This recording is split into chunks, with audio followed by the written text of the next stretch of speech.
Every season of Survivor is a story, but sometimes that story can be told over the course of multiple seasons. Some players will have two-part stories, while others will play 3, 4, 5 times and have a much longer tale as a result. Why do some players rise and fall and never recover, while others can fall and still get back up and succeed? Today, we are looking at the rise and fall of Rob Cesternino, who first played on Season 6, Survivor the Amazon. 39 days, 16 people, 1 survivor.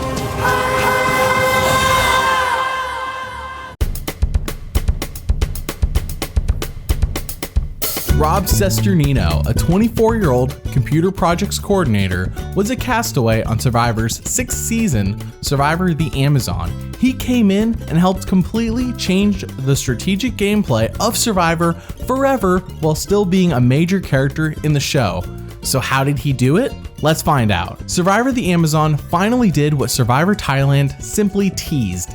They split up the tribes by male and female. When Jeff called the 5th girl, I knew it like instantly. This is an all-woman tribe. Rob, of course, ends up on the men's tribe, Tambaki. Rob. All the guys were really pumped up. There was no way that women are gonna beat us in anything. Physical, mentally, or whatever. The first episode can tell you a lot about a character and how significant of a role they will be in that season's story.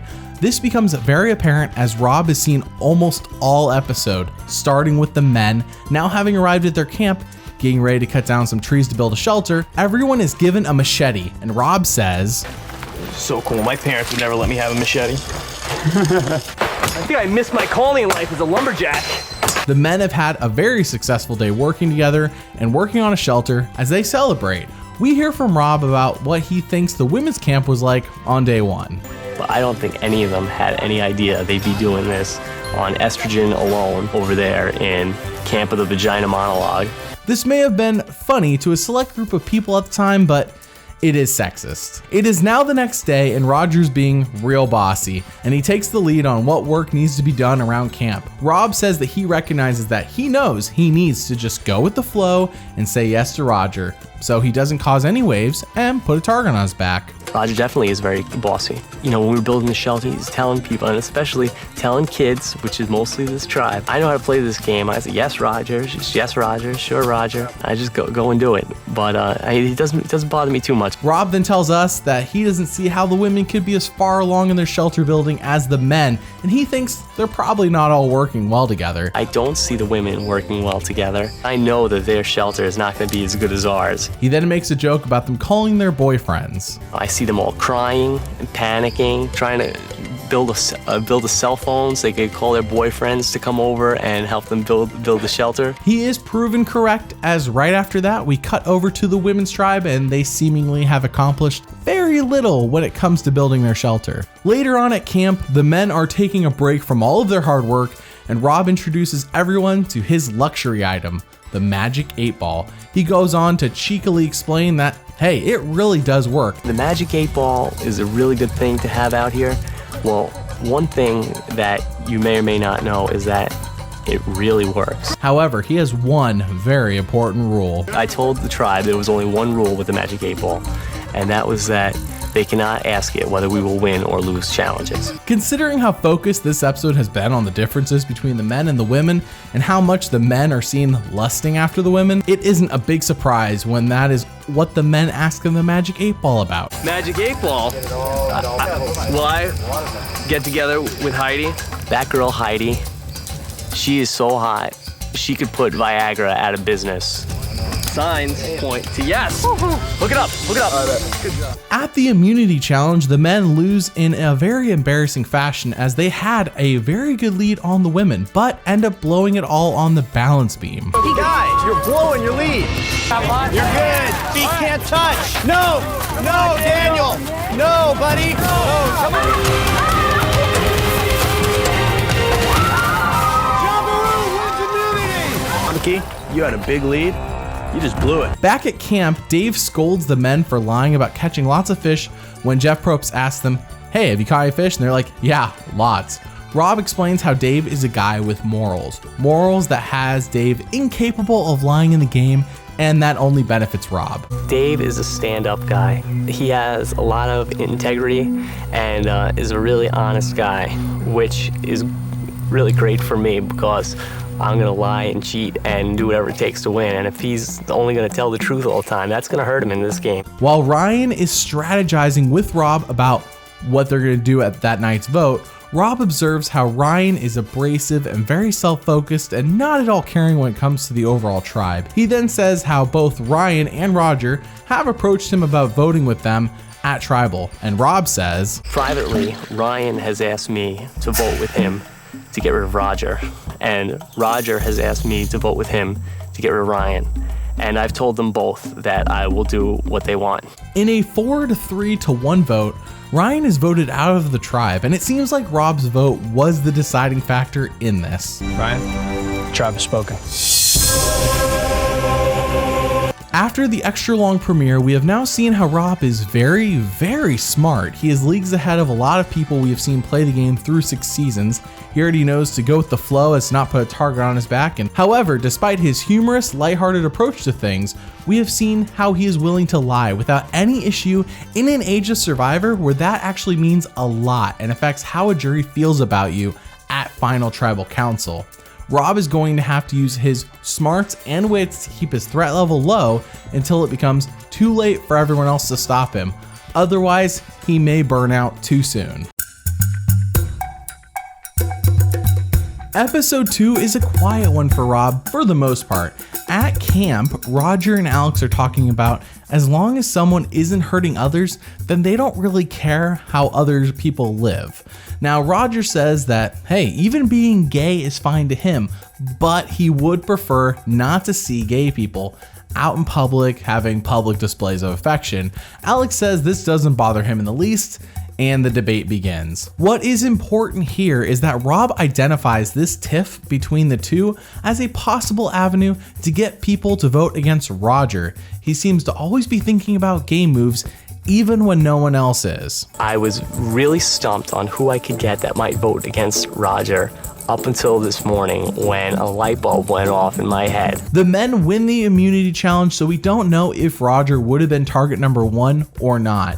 Moving on to episode 3, Rob says that men build their shelters first and then think about comfort second. But we're men and we just build and we think about comfort later, where we want to build an awesome structure, something big to look at. That's what we do, we're the men. And he thinks the women haven't built theirs as well, and if they did, then they focused on comfort first. This is pretty humorous and also true based on what we see. I can't imagine that the girls have a shelter that is comparable to ours. Maybe it's more comfortable than ours. This is day 7, and our tribe is pretty much pathetic. They go to the reward challenge, and it is essentially a massive game of Go Fish. When it is Rob's turn, Heidi, do you have any conditioner? No. Shot down by another woman. after some more joking by Rob, Jeff asks him if his shtick ever actually works with women. Okay, good to know. Hey Rob, before you ask, does that usually work, that sort of witty repartee? Amazingly, Jeff, it doesn't. Rob says, hey, you may be surprised, but it doesn't. But then Jenna speaks up and says, actually... You should hear what we say about him at our camp. It's all good. Dude, Rob! Nice, baby! The Robasu! Dear God, I hope that there's a merger. The men do lose the reward challenge, and back at camp, they start recalling how hot the women are. During that, Rob talks about his affection for Heidi and how he feels like the longer they're in the game, the higher his chances get of getting with her. She's probably a 9.5 in real life, and right about now she's closing in on a 6. So that kind of levels the playing field for a guy like me. He then says that he isn't a big fan of Joanna. I don't like Joanna. Jesus loves Jabiru. I didn't know that Jesus had a vested interest in Survivor, because as far as I've seen every picture of him, Jesus is a guy I would think that he would want the guys to win. Later on, Rob is talking to Alex and basically proceeds to suck kneecaps as he tells Alex that he is an amazing player, which Alex says thank you to, and Rob says he is very underestimated, meaning Rob's underestimated. I think that you are the best player on this tribe. Alex then says that if it were up to him, he would rather have Roger gone than Rob. This is very good on Rob to be pushing a narrative of him being weak. However, he is saying he is underestimated. Overall, very solid. Roger, I want to do it. While Alex is telling us his strategy and how he feels like the swing vote, Rob is shown telling this joke about hot chocolate and Viagra. I went to, I said, Grandpa, how's it going? And he said, oh, it's crazy here. Every night before we go to bed, they're giving us hot chocolate and Viagra. I said, yes, I'll explain, sir. The hot chocolate is so they go to sleep, and Viagra is so they don't roll out of the bed. On the way to the immunity challenge, the women are shown preparing and getting ready for war. They mean business. Meanwhile, with the men, Is there any chance that Heidi will notice me at the immunity challenge? Put it up. Yes, definitely. Yeah, baby. in a not so surprising turn of events given how things were shown going into the challenge, the men lose and Rob gets to work. He starts by telling Roger that Dan wants him gone. He then talks to Dan and acts as if he was on his side against Roger. It's similar to when he pretended to be on both Roger and Ryan's side before the first vote. Now, it's only smart if you don't get caught, and so far, Rob isn't getting caught. At Tribal Council, Jeff asks Dan about any friendships he has in the game. Dan says that he feels connected to Matthew since Matthew can also speak Chinese. Dan says that him being another race makes him different from the rest of the tribe since they're all white and he's not. Even though I was born and raised in the U.S., just even before I speak, I stand up from the rest, and sometimes that makes me an outcast. Rob speaks up about how Dan isn't being treated any differently due to his race. We're all from different places and from different backgrounds, and we all realize that everybody's different, and that's what makes us unique. Dan is then voted out 6-1. Daniel, tribe has spoken. It's time for you to go. Episode 4 begins and the men have won the reward challenge. Back at camp, the men are eating a fish and Matthew has one of the fish's eyes in his mouth. Rob comments, The eyeballs shouldn't go to waste either. That was nasty. There's no eye in team, but there's one in Matt's mouth. We then cut to Roger, who says that Rob is enthusiastic but pathetic. Rob is the most enthusiastic kid I've seen. He really is pathetic.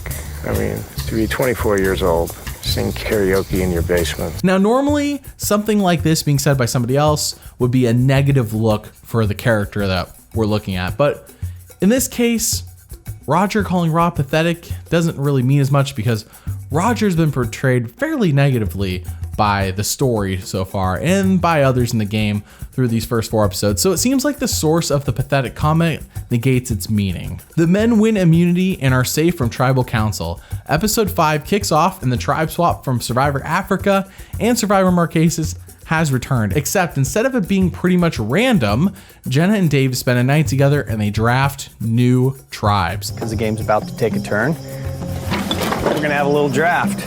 And you two are in charge of picking new tribes. They had to follow the rule of only being able to do half men and half women on each tribe though. Dave returns back to camp and informs Rob that, hey, you're switching tribes to Jabiru. Now this does not sit well with Rob at all since Dave presents this as, I'm doing you a favor there, bud. Well, let me tell you guys this. I completely was true to us, and I completely took advantage of Jenna.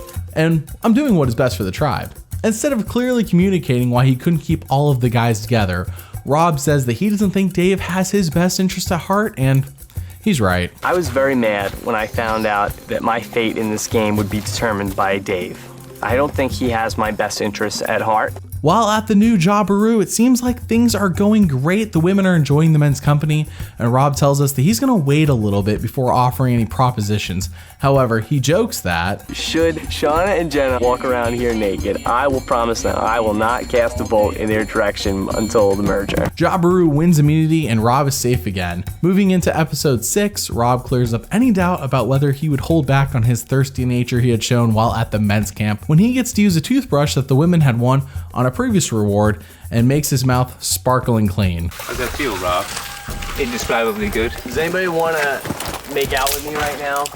This is probably... I will after I brush my teeth. I brushed my teeth today like I was detailing my car. My mouth feels so good. I want one of the girls to kiss me, but none of them want to do it, which is surprising. Everyone then gets down to the creek to take a bath. Rob is blown away. One was a swimsuit model. Man, I'd like to repeat that I just took a bath with a swimsuit model. Later on, Rob has noticed that ever since they have arrived at Jabiru, Alex has gone from being a good alliance member with Rob to basically cuddling and flirting with Shauna 24/7, which has Rob saying, he's not as interested in playing the game as he is making friends, which is stupid because he could have stayed home and made a bunch of friends. The loss of focus by Alex has Rob talking to Dina instead, and they seem to form a bond and an alliance together. Now this is good news for Rob, as this is the first time we have seen him be able to make a real bond with someone of the opposite sex that none of the men know about. Plus, we have seen Dina in prior confessionals make smart observations about the game. We then see what is the beginning of a major storyline we will follow for the rest of the season. Rob befriends Matthew and is his source of all strategic information. Rob is basically the Jedi Master and Matthew's the Padawan. Rob tells us how he is totally playing Matt. Matthew has no idea that he's being played by myself. The guy is a complete idiot and has no concept of what's going on in this game around him. Jabiru then loses immunity, and back at camp, Alex openly says that it's obvious that the target is either himself or Matthew. Rob is not mentioned at all. However, at Tribal, Rob votes for Shauna, and she is ultimately voted out 4-2. Shauna, the tribe has spoken. Alex is now separated from his woman crush, and a person who was not aligned with Rob is out of the game, so this is overall good for Rob. We slide into episode 7, and historically this has meant a merge is incoming, unless Jeff tries to fake you out like in Survivor Thailand. However, these players do not get a chance to see the fake merge of Survivor Thailand, so they don't consider it as a possibility. It seems that despite having voted out Shauna the night before, there isn't much bad blood in the new Jabiru tribe. Everyone likes each other and is working well with one another. Rob then proposes an idea that has never been proposed before any merge in the history of Survivor. What if the new Jabiru is his new alliance and they team up to vote out Roger, Butch, and Dave of the old Tambaki? I don't like having to discuss strategy in an open forum, but should there be a merger in the next 3 days, I just want to make sure that all these knuckleheads understand the plan. This is an extremely risky move, especially when presented in an open forum like Rob is doing. It seems like everyone's on board with the idea, and this is a huge turning point that needs to be dived into a bit further. There are two very likely ways this idea will play out.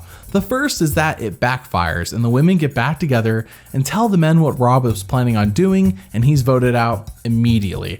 However, the second scenario is that it does work, and they do work together successfully. Dave, you guys, Roger, Butch. Amen to that, sister. And don't ever let them see the 5 of us talking at one time. But by the time they all reach final 5 or 6, Rob will be seen as the mastermind of this huge monumental shift in Survivor that no mixed tribe has ever done before, and he will be a huge target that will have to fight tooth and nail to the end while making people not feel burnt by this major blindside that he will end up being credited for.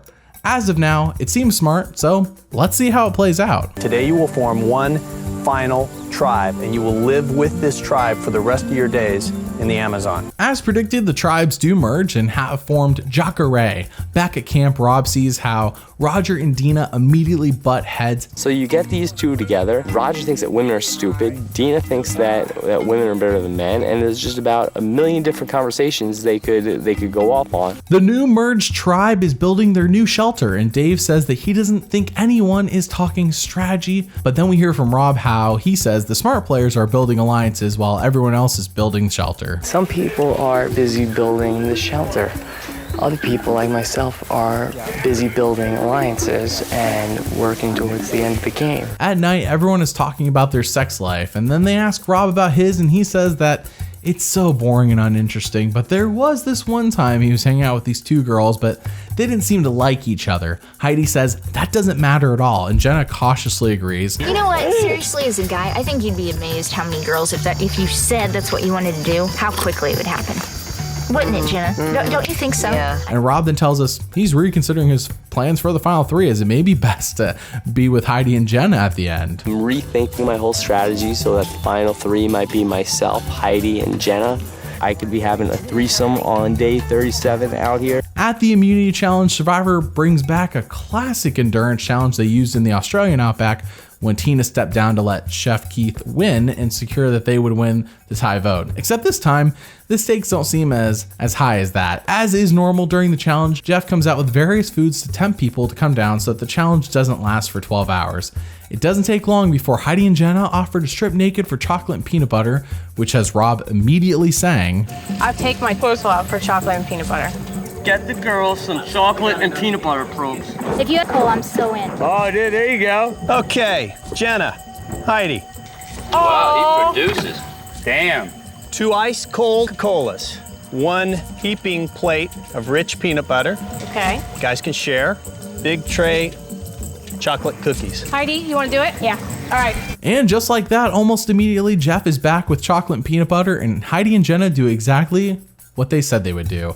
Rob ends up dropping for pizza, albeit with all of his clothes on. It's a piping hot pizza. I'm in.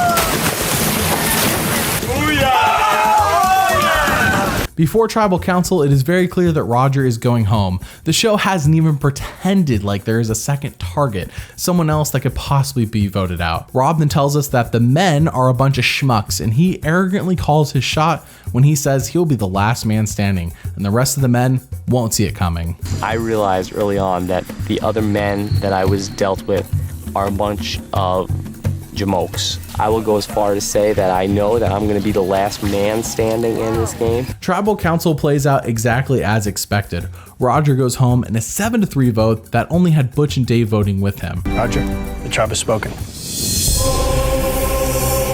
It's time for you to go. Rob's plan that he proposed at the beginning of the episode has panned out through the first merge vote. This next moment no longer exists when watching the episode online. However, when it originally aired, Rob was shown voting out Roger with this classic line. Here comes tonight's long distance dedication. It goes out to Rob from New York. He writes, Dear Casey, there's a mean old man in my life that's about to leave. Could you please play something appropriate for me? Well, Rob, here's your request. Na na na na. Na na na na, hey hey hey, goodbye. Episode 8 begins, and we know that the flipping of allegiances between tribes as proposed by Rob is successful. If all goes according to plan, Dave and Butch should be the next 2 to go, and eventually Rob will be the last man standing. It seems like we're moving into the second scenario of how this all could play out, since it is working, but everyone pointing the finger at Rob as the culprit of the flip is a high possibility. For some reason, as of late, Matthew has been spending an extraordinary amount of time sharpening his machete. It's freaking some people out, including Rob. Promise I won't harm anyone. I'm a pacifist, guys. Blood scares me too. He sits and sharpens his machete for an hour at a time. Why does he need the machete so sharp? I think he's gonna kill us. While Jenna and Heidi are bathing, we hear from Rob that while he appreciates his alliance with them, he knows that outside of Survivor, they wouldn't pay him much mention. So in this game, he's making sure to keep his focus in the right place and make the strategic decisions that he needs to, and let his mind do the talking. I am aware of how they're trying to use their sexuality to get me to do things that I wouldn't normally do and make mistakes that I wouldn't normally make. After that, we hear from him how he doesn't like Heidi and Dave sleeping together at night, as they are in opposing alliances, and this bond they are developing could easily cause a split in the new Jabiru alliance.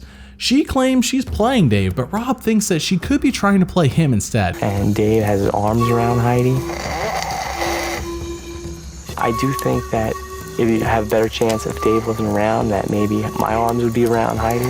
It's very annoying, the whole thing. It comes across as a little bit jealous from Rob, but mostly a smart observation. Supposedly she's playing him, but then in my mind, potentially I say, well, is Heidi just trying to play me? I don't like the fact that somebody in my alliance is sleeping with the enemy. We then hear from Matthew how he truly appreciates his friendship with Rob and how Rob is teaching him how to play this game. I really appreciate and value my relationship with Rob because he knows the game inside and out. I mean, I'm clueless. Rob then feeds Matthew a fake story to keep Matthew from doing anything, and Rob wants to vote Matt out as he feels like he is riding a thin line telling Matt all these lies.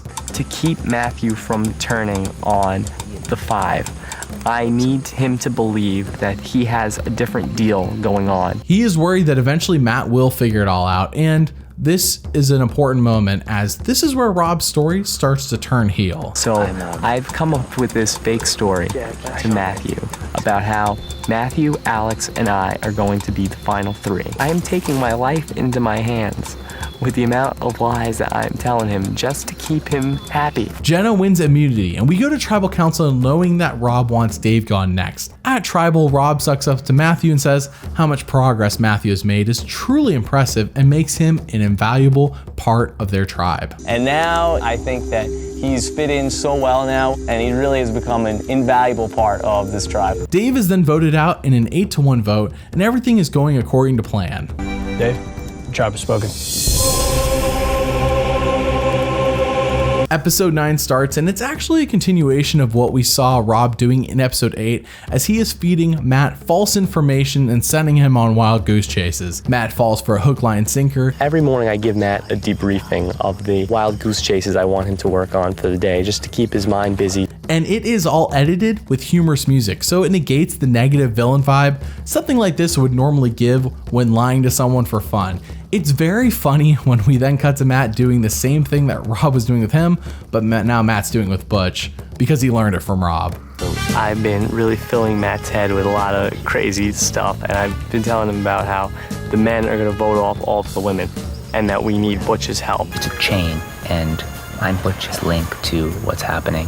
I've told him that I will decide when we speak. I will initiate all communication. I guess it's like a chain. You get your big chain, big four together, and then you want to be one of those links. However, back at camp, Rob is then gloating to the others what he is doing with Matt, and while they find this funny, this is just showing everyone that ultimately you can't trust Rob as he toys with people and turns on alliances, seemingly for fun. I told Butch, I said, Butch, you're on a need-to-know basis.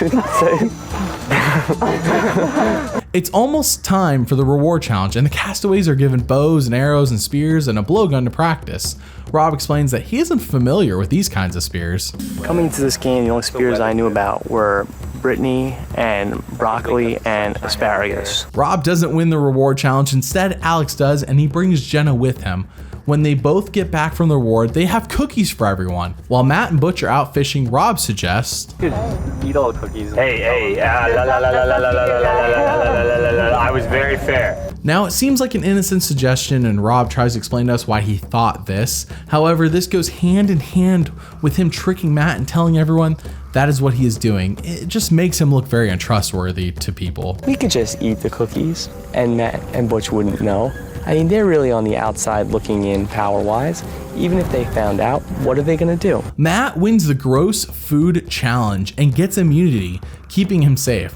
Afterwards, Rob reveals to us that Dina and Alex are the opposing sides, and he seems to be in good with both of them. Right before trial, Rob tells us that who goes home tonight will be the one who expects it the least. We're in the mob, and that there's gonna be a hit on one of my friends, and I really have to look the other way and act like everything's honky-dory. As it turns out, that person is Dina, as Rob flips on her, and she is voted out 6-2. Dina, the tribe has spoken. It's time for you to go. Episode 10 is a recap episode, and that's not part of the overall narrative of the story, so we move on to episode 11. At this point, we have seen a shift of Rob's story from a lovable goofball to a smart villain. Episode 8 started it, episode 9 pushed that narrative harder, and now it's full on. We begin with how Alex and Jenna consider Rob a good friend that they want to hang out with outside of the game. Like, I consider you three, like, my best friends. Like, in and out of the game, though. And not just here, like, at home. We then see how Butch, Matt, and Chrissy are all working hard around camp, and while Rob, Jenna, and Matt and Heidi are chilling, they know they're the majority, so they don't have to do work. They can just chill and do nothing while everyone else is working around them. But sometimes it's like, come on, get off your butt and go and get some wood or go and try to do something. And they just do jack. Early the next morning, Alex talks to Rob about how he sees the Final Four. He says he sees himself, Rob, Jenna, and Heidi in the Final Four. However, Alex says that if he wins the Final Four immunity, he's gonna vote Rob out because he knows Jenna and Heidi aren't voting for each other. The way I see it, if I win immunity, I vote good for you, and I'm sure that if you win, you're gonna vote me up, and that's totally cool. So whatever happens at 4 happens. You know what I mean? Are you cool with that? And Rob is obviously not okay with this at all and realizes that in his alliance of 4, he's the low man on the totem pole. He isn't going to be simply be voted out and not fight. But I have never stopped playing Survivor, and over my dead body will I turn over and let somebody just pass me by. It is great on Rob's social game that Alex feels like he can go up to Rob and say, hey, just to let you know, when we get to Final 4, I'm going to vote you out. That very impressive by Rob to make someone trust him that much. Rob then approaches Matthew and comes clean to him about all that Rob has done. This is the most important conversation that I'm going to have with you in this entire game. Perhaps the most important conversation of the game. Matt takes this very well and seems to be good with it since Rob is being honest and Rob is pitching it all as if he feels guilty for ever doing this to Matt in the first place. I know that you trust me, and I don't want to tell you any more lies. Sure, okay. I swear that this is the honest truth. Rob can be very underhanded, but I appreciated his honesty. Rob then pitches to Matt that he wants Alex out since he is targeting Rob and frames it as Alex thinking he has this game all wrapped up. Matt is on board with the plan. Rob then approaches Christy, who everyone knows hates Jenna and Heidi. He pitches it to her to flip on Alex. She's on board immediately, though she is a bit weary that Rob could be just stirring up something. Dude, I'm with you. I'm with you to get Alex out. Just because Alex, I could care less about him, and I just, At the immunity challenge, it is a questionnaire that shows how well do you know your tribe mates, and Rob wins, netting him safety. And Heidi is correct. Nice job, Rob. Rob wins immunity. Congratulations, dude. Can I come get that necklace? Come on over, brother. This is the best day of my life. Yeah, good job, Rob. Who knew you would be the most in touch with the tribe? These are my people. Going into Tribal, Matt tells us how everything hinges on Rob to vote out Alex, but Matt says that Rob is devious and has played quite a few people to get to the position he is in. We have seen all season that Matt is not an astute player by any means, so him saying this actually means a lot coming from him. At Tribal, Jeff asks if it is important to know everyone or just to know your alliance members. Rob says that something that is often overlooked in the game of Survivor, but it's very important, is the interpersonal relationships and knowing what your tribe mates are thinking and feeling. He is right in so many ways, and this is the basis of how the best winners play the game. The biggest part of this game that often gets overlooked is interpersonal relationships. It's getting to understand what's going through the heads of everybody that's around in the game. The flip is successful and Alex is voted out 4-3, completely flipping the game, but leaving 2 alliance members in the dark. Alex, tribe has spoken. Take it easy, guys. Good luck. Good luck, dude. Episode 12 starts and we immediately see how Jenna and Heidi feel betrayed by Rob, and they rightfully should feel this way. I felt betrayed more than I've ever felt in my life. Rob screwed the alliance. He betrayed me and Heidi. He betrayed Alex. Jenna even goes as far as to say that she hates him and she can't ever forgive him. At the reward challenge, everyone is playing for time with their loved ones. Matt wins and Jeff gives him a choice. If you are willing to give up your visit, I'll make sure that the other 5 tribe members all get a visit from their loved one. I give it up. Hey. Rob cries and hugs his mom. Roseanne, come on out. Roseanne.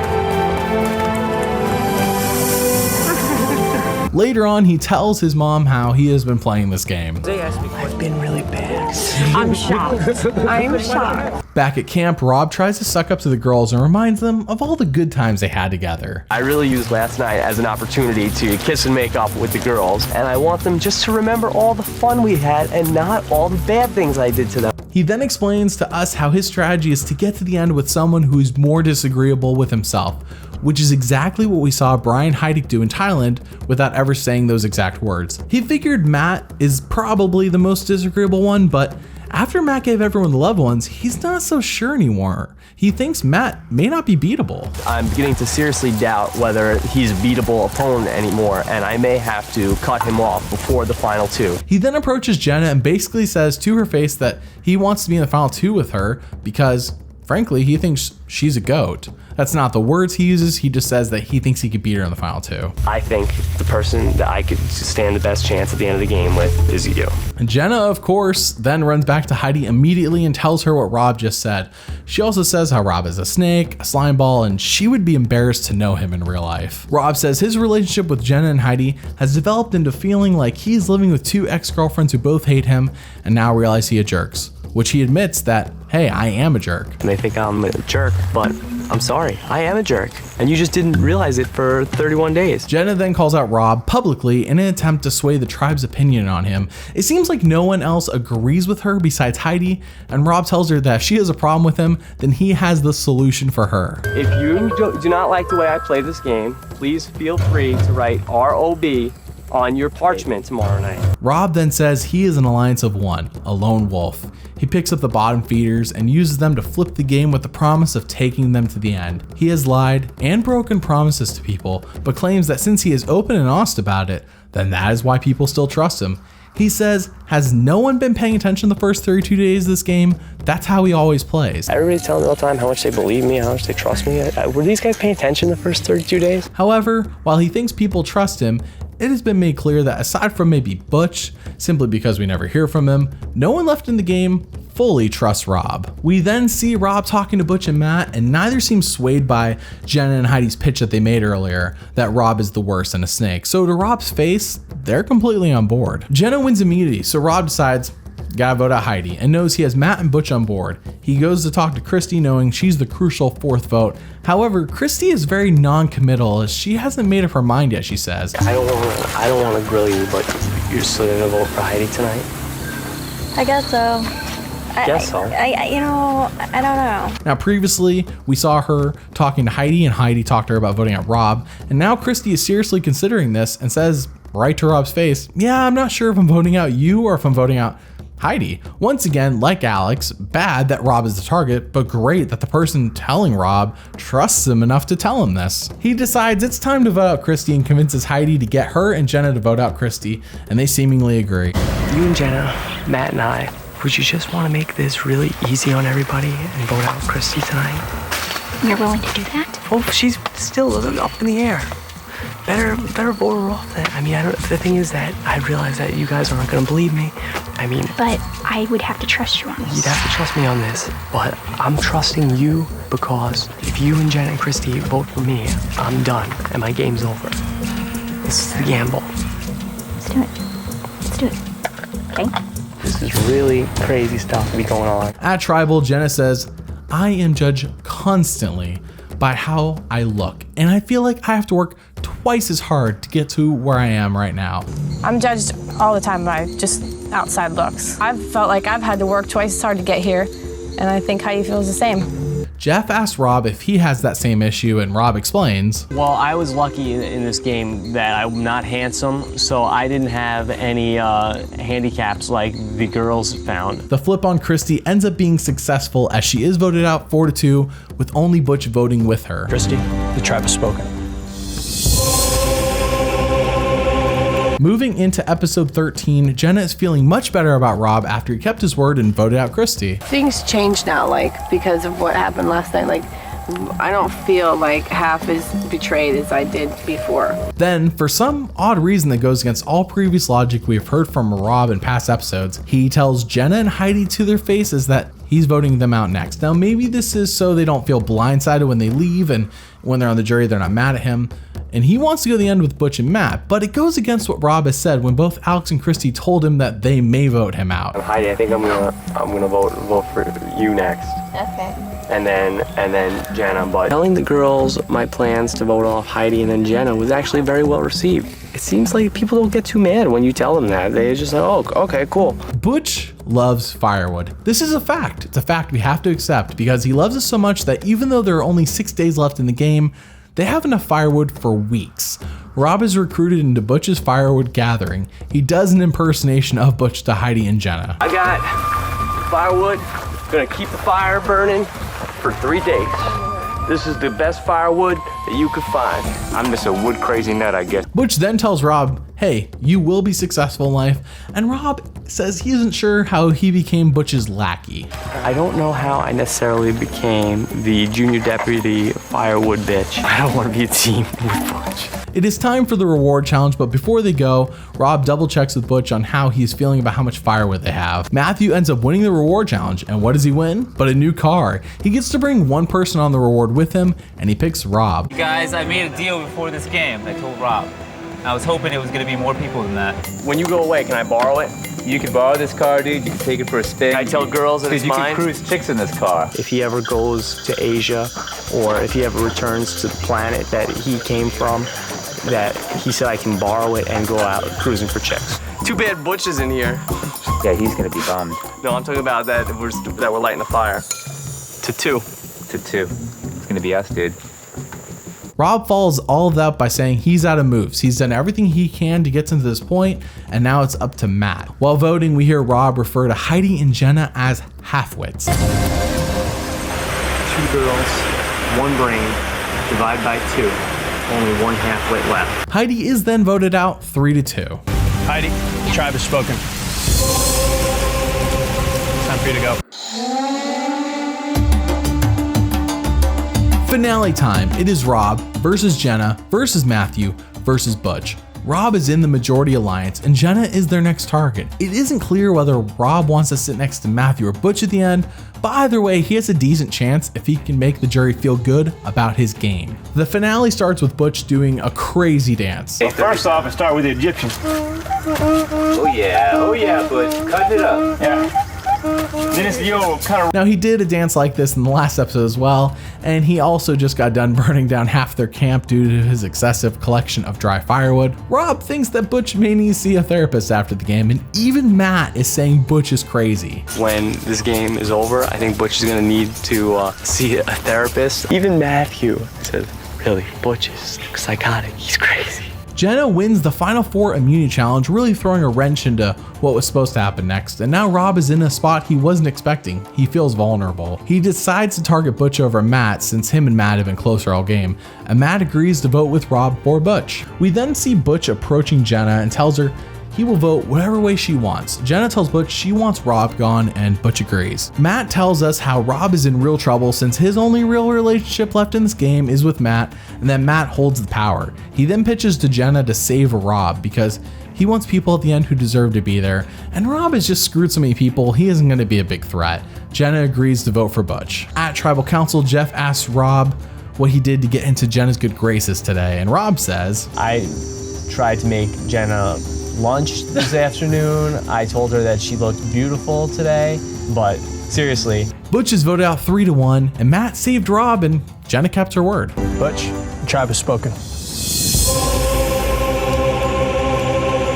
It is time for the final 3 immunity challenge, and it actually takes place at Tribal Council the next day. It is an endurance challenge where you have to stand on a perch and hold a headrest above your head. Matt drops early on in the challenge, and now Rob has to win, or it seems like Jenna is going to make the deciding vote that probably won't go his way. He tries to cut a deal with her, but she denies it. Jenna, step down, I'll take you. No, let's just fight it out. As the immunity challenge heats up, Rob is out. Rob loses, and this means what is next is inevitable unless Jenna thinks she has a better chance against Rob than she does against Matt at the end of the game. She votes for Rob, and he is out. Rob, the tribe has spoken. It's time for you to go. Rob Cesternino just missed final Tribal Council. He changed the game by inventing the bottom feeder strategy. That is to flip on your alliance to pick up those on the bottom to then flip the numbers against them, but then going right back when you need to. It's dangerous, it's risky.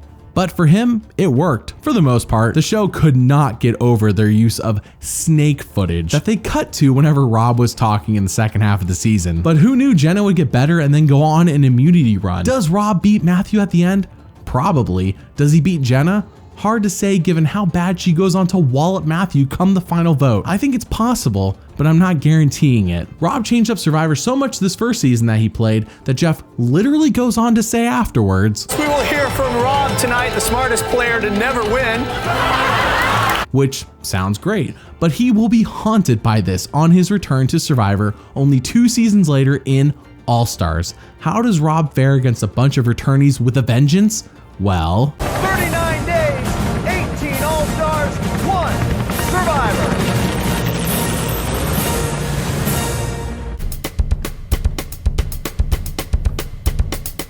Rob Cesternino, considered by Jeff Probst to be the smartest player to never win, was a castaway on Survivor's 8th season, Survivor All-Stars. What is important to note about Survivor All-Stars is how the tribes are separated. For the first time ever, there are 3 tribes of 6. The Mogo Mogo and Saboga tribe each have 2 former winners, but Shapira, the tribe Rob is on, has no previous winners, making them an anomaly. Shapira consists of Boston Rob, Amber, Big Tom, Alicia Calloway, Sue Hawk, and of course, Rob Cesternino. He enters the game as the highest placing member on his tribe, and the only one who is viewed by the general audience as having been robbed of winning on their first season. I have a full-fledged story video on his first appearance here on my channel, but it is important to note this context before we continue. Now, unlike in past seasons, there is no marooning. Jeff is not giving some opening speech this season explaining what to expect and what's gonna happen. Instead, each tribe is driven to their beach, left with a machete and a map to the water well, and that's it. It makes for a bit of a weird start to all of this, but Cesternino is optimistic about how the season will play out for him as he is ready to play. I can't wait to start wheeling and dealing and building shelters and winning challenges and vote people out. Now, this isn't super important to the overall story of Cesternino, but Sue Hawk is almost immediately annoyed with Boston Rob and Big Tom, and Cesternino is pretty much enjoying all of this. See, worrying about the report. Okay, I'm okay now. Let's grab that big one there and put it right here, Rob. They then get their first ever tree mail, and Boston Rob reads it out loud. And as it ends, Cesternino immediately makes a joke. Bring your dive mask with you to face the man of flame. That must be Richard Hatch. Shapira does end up winning immunity, so they're all safe for now. Back at camp, everyone is happy about their victory, and this is kind of a blink and you'll miss it moment, but Cesternino is clearly having a secret one-on-one conversation with the immunity idol. What is he saying? We may never know. We came back with a good attitude. Now, this next event is not part of the official episode, and I don't normally do this, so I won't count it towards any character moments or strategic moves, but this bonus scene from All-Stars shows Shapira having a mock tribal council where Cesternino plays Jeff Probst and everyone else plays each of the Saboga castaways. It is pure gold. And the first person voted out of Survivor All-Star, Jenna. Tribe. See ya. After finishing the premiere, Cesternino is seen constantly smiling, having a good time, and since Shapira doesn't have to go to tribal, we don't really see anything strategic from him so far. What we have seen of Shapira is how Sue is annoying people, Alicia is grating on everyone, Tom is sick of everyone crying, and Boston Rob and Amber start a flirtatious power duo alliance. But Cesternino is in the background just enjoying life. He didn't have a big role in the premiere, so his prospects of going far seem slim. However, this is the first ever All-Star season, and the edit now has to balance 18 characters that people want to see, which is different than prior seasons, so it may be nothing. We begin episode 2 with something that will be happening quite frequently this season: rain. And lots of it. It happens all of the time. But since none of the tribes have been able to make fire yet and therefore haven't been able to boil their water, this gives them all the perfect opportunity to collect some clean drinking water from the sky. While Saboga and Mogo Mogo seem to not be having much fun, Shapira is loving this. They even rework a classic Creedence Clearwater Revival song to fit their current situation. Have you ever seen the rain falling down on the dawn? And of course, Cesternino has a witty poem to describe what's going on. You would have thought that maybe we were drinking champagne, but it was just getting water from the rain. Nobody knows the words, but it's all good today. And I know we're gonna drink some water. I wanna go. Have you ever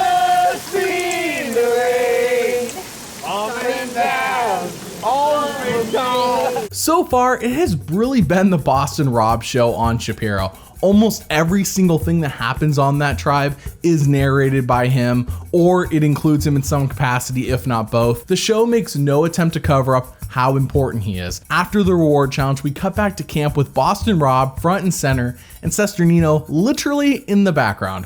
While Boston Rob is saying how hard the challenge was, Cesternino is in the background parroting almost exactly what Boston Rob is saying. That was probably the toughest challenge I've ever experienced in any survival.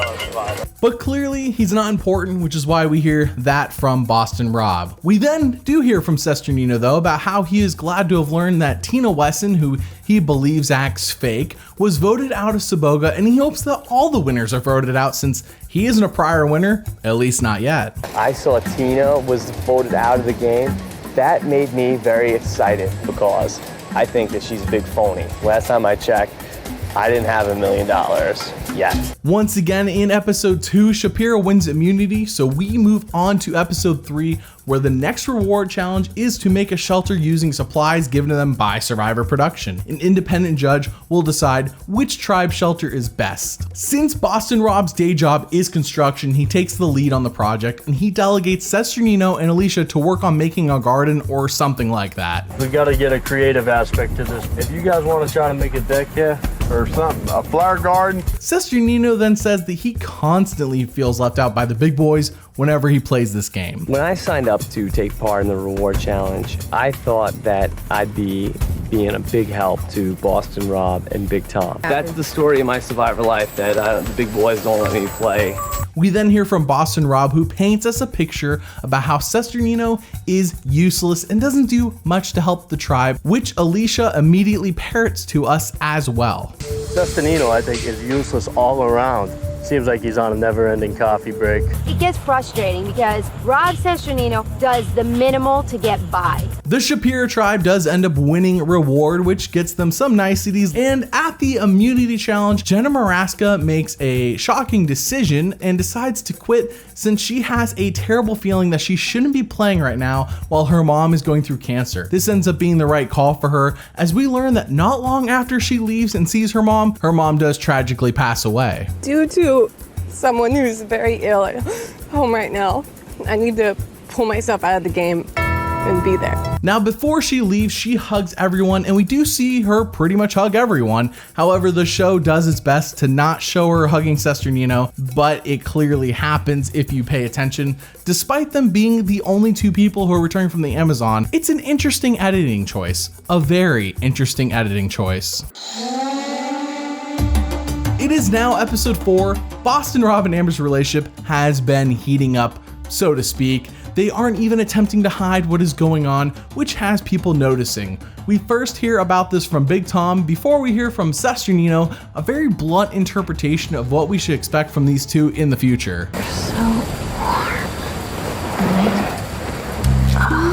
Boston Rob and Amber are gonna do it. I don't know when, but they're gonna do it. They've got the mat, the pillows, everything is in place. Cesternino then collects tree mail, which to him is plainly obvious that this is a challenge he did on the Amazon. He decides to change what the mail says to make it sound like instead of what they will actually be doing, the tribe will instead be doing a gross food challenge. We played this game with kisses and hugs. Now it's time to see if you can eat bugs.